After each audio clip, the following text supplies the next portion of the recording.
Cube Radio. En direct à LCN.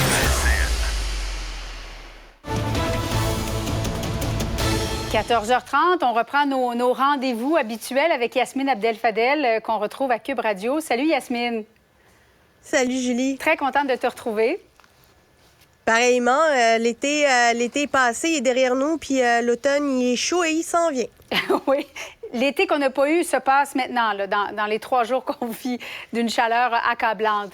Par ailleurs, c'est le début aujourd'hui du caucus précessionnel du Parti libéral du Québec en Mauricie. Sur quel cheval de bataille le Parti libéral du Québec devrait-il miser, selon toi, Yasmine? Bien, il va falloir qu'ils en parlent puis qu'ils trouvent leur sujet, les enjeux qui les allument. Parce qu'aujourd'hui, le Parti libéral est de tous les combats et d'aucun combat. C'est un parti qui n'a pas de chef et qui n'a même pas d'aspirant-chef, qui n'a pas de leitmotiv et on ne sait pas quel est son talent ou son obsession. Parti libéral, aujourd'hui, le caucus, là, ils doivent déterminer quel va être l'enjeu de la session parlementaire, celui qui va être la pierre angulaire de chaque période de questions, de chaque sortie médiatique. Est-ce que c'est la santé? Est-ce que c'est l'éducation? Est-ce que c'est l'économie? Parce qu'il y en a des chantiers, il y en a des défis. Le gouvernement Legault n'est pas sans reproche. Il peut se faire critiquer, mais il n'a pas d'opposition organisée qui puisse le faire et le faire correctement. Le Parti libéral, il est mal pris à devoir se trouver un chef et passe à côté de l'opposition constructive qu'il devrait être. Aujourd'hui, je pense qu'il devrait se regarder dans le blanc des yeux et de se rappeler que c'est un caucus qui n'est pas juste composé d'individus, il doit former un tout et ce tout doit être plus fort que la somme des individus. Et c'est ça qu'on ne voit pas. On ne connaît pas les nouveaux venus. Après 1 an, Julie, on n'arrive pas à reconnaître les nouveaux venus qui devraient être des champions dans leur dossier. Écoute, le logement, si je te disais, c'est qui la critique ou le critique en matière de logement alors qu'on vient de traverser une crise? Je pense que la population ne le saurait pas. Oui. Bien ça devrait être un symptôme pour eux, puis l'alarme devrait sonner, puis elle devrait sonner fort. Oui, surtout qu'on en parle tellement de la pénurie de logements à l'heure actuelle. Au moment où on se parle, se poursuit ce point de presse en direct de Granby. C'est Volta Canada qui s'installe là-bas pour y implanter une usine de fabrication de feuilles de cuivre. On reconnaît le ministre de l'Énergie, Pierre Fitzgibbon. Alors, on va fabriquer des feuilles de cuivre qui vont servir à la fabrication de batteries pour les véhicules électriques.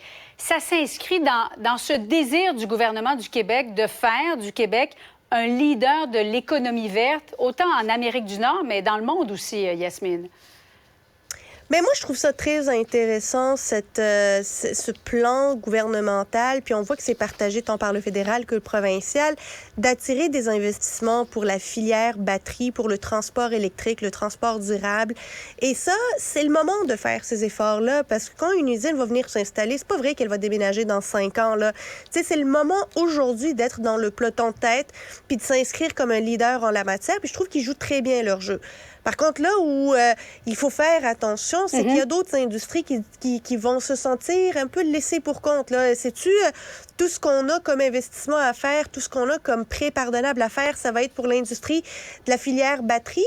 On a d'autres industries, on a les pâtes et papiers, la foresterie, on a l'agriculture, l'agroalimentaire, qui doivent regarder ça puis ils se disent, ben, il va-tu en rester pour nous? Parce qu'on sait que la marge de manœuvre du gouvernement, elle est de plus en plus petite. Alors, je sais qu'on fait des prêts qui sont assortis de certaines conditions qui vont être pardonnables lorsqu'on va avoir maintenu une certaine qualité d'emploi puis un certain nombre d'emplois. Oui. Mais disons que il y a quand même une volonté de diversifier notre économie. On ne peut pas mettre tous nos œufs dans le même panier. Je pense que le gouvernement est rendu à l'étape où il doit démontrer que la diversification de l'économie est aussi une obsession. Oui, et quel est le plan de transition énergétique?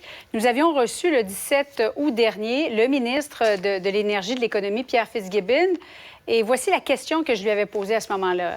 On l'écoute.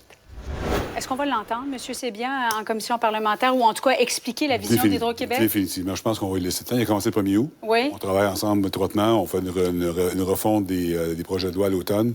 Il va avoir l'occasion de venir s'exprimer. Cet automne? Oui. As-tu hâte de l'entendre, toi, Yasmine?